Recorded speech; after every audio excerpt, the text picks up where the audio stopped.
What's going on, Combat Sports Nation? This is Sean here. My guest today is Mad Max Barrett. He is 1-0 as a pro. He's coming up fighting at Cage Titans Fighting Championship 29. What is it? It is June 18th. Max, how are you? I'm doing excellent, Sean. Thank you very much for your time. This is pretty cool to have you on. And, you're fighting a guy that's not from the region, Thomas Mills, Chapa Mills. I don't know. The Tarantula maybe is what I've also Yeah, seen. something like that. 2-0 as a pro. I didn't see that he had any amateur fights. What do you know about the Tarantula? Not too much. I know I think his pro record for boxing was 1-4. So, it's nothing too threatening there for me. I believe he's just going to come out, throwing heavy hands, and he's going to gas himself out in the first round. Is there another opponent that you've had in the past that you're sort of comparing him to help you sort of mock what you're going to face inside the cage, or do you not necessarily know that much or need to know that much about him? No, he's 5'5", so I guess you could kind of relate him to that kid Suarez that I fought a little while back. He came to mind, actually. Yeah. So he's going to be short. I'm about, 5'10", 5'11". So, I'd say probably him.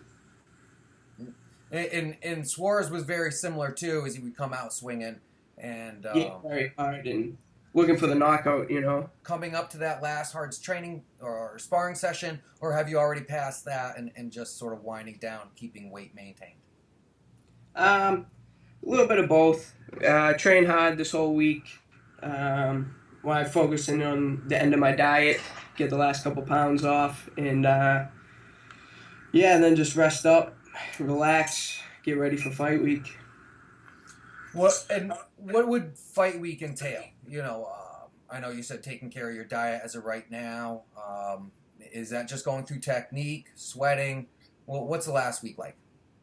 Yeah, last week's mostly, technique, sweating, staying relaxed, probably get a massage somewhere in there, and just get my head right for the fight. A lot of guys, when they're training for their opponent, they say, I really didn't watch anything on my opponent. I don't really need to know anything about my opponent. But when fighters are fighting regionally or locally, by default, they almost always know something about their fighter that they're fighting. This guy is coming from, I believe, Florida.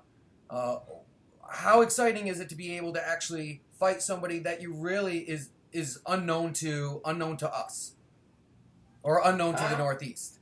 Yeah, it's definitely exciting. I tried looking up some videos on him. I couldn't find anything really.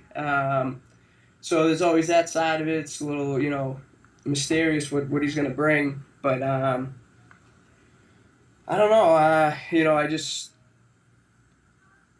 think, he's going to come up here expecting one thing. And, no matter where it goes, I'm going to be, bigger and faster, wrestling on the ground. It doesn't matter. I've been training real hard I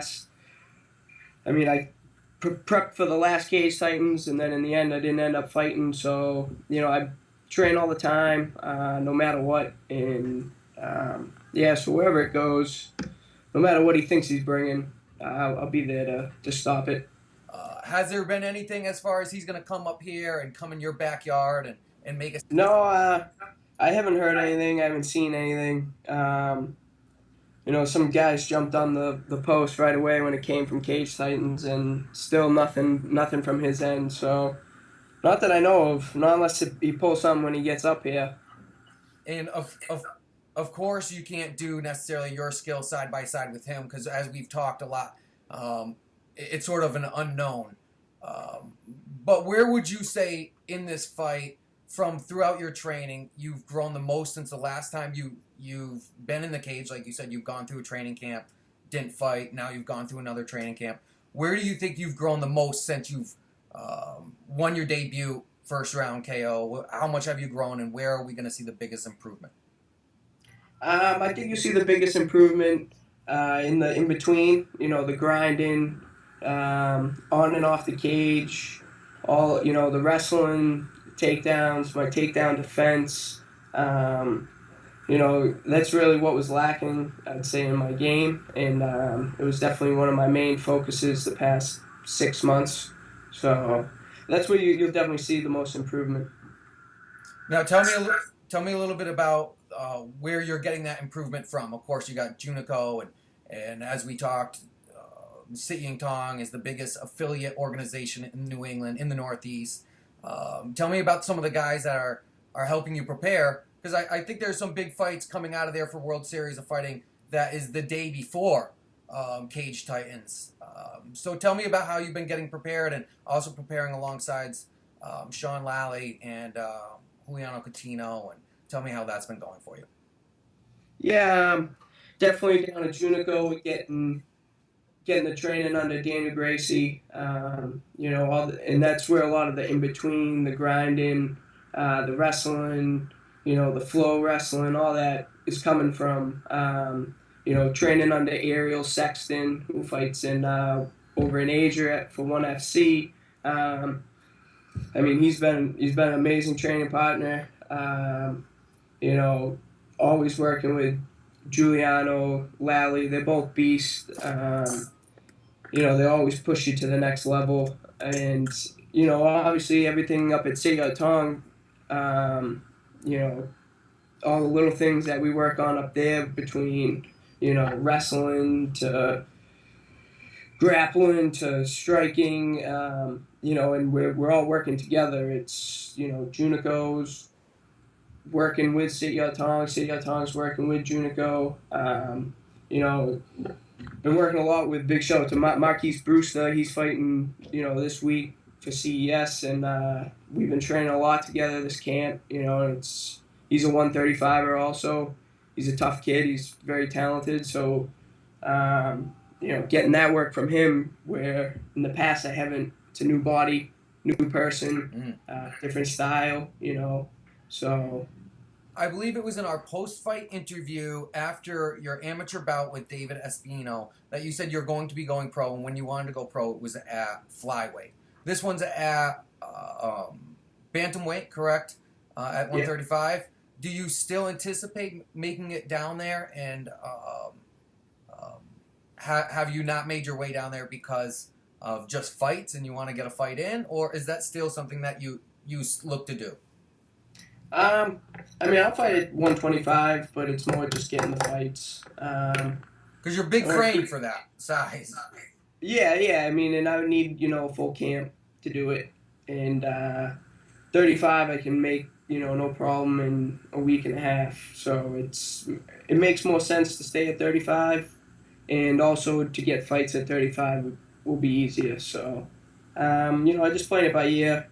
I don't mind fighting at 35. I don't mind fighting at 25, whatever. But just kind of going with the flow. Now, anticipating, I believe it would be a seventh sellout at Plymouth Memorial Hall for Cage Titans. Anticipating a sellout, what can those fans expect from you in the cage against Tommy Mills? They can expect, as always, I always show up to fight. Always try and put on an exciting fight. I always, I show up to win. And, you're going to expect, I'd say, a brawl. He's a boxer. I'm a stand-up guy. So, fists will be thrown, kicks will be landed. And go ahead, throw out a shout out, of course, to the people who support you. Big shout out to sponsorships. I get big sponsorship from Clean Eats Delivery. They always help with the weight cut. Food's amazing. Skill of Strength, MMA Fight Prep. I got Sit Tong, Junico. Who else out there? I got Combat Sports Nation. There you go. Always providing excellent coverage. So stay tuned. June 18th. Gonna be a great night. Awesome. And if there was a way they wanted to get tickets through you, how would they go ahead? you have social media handles or through your Facebook? How would they get a hold of you? Yeah, you can just hit me up on Facebook. It's Max Barrett, and just shoot me a message. Awesome, Max. Thank you so much.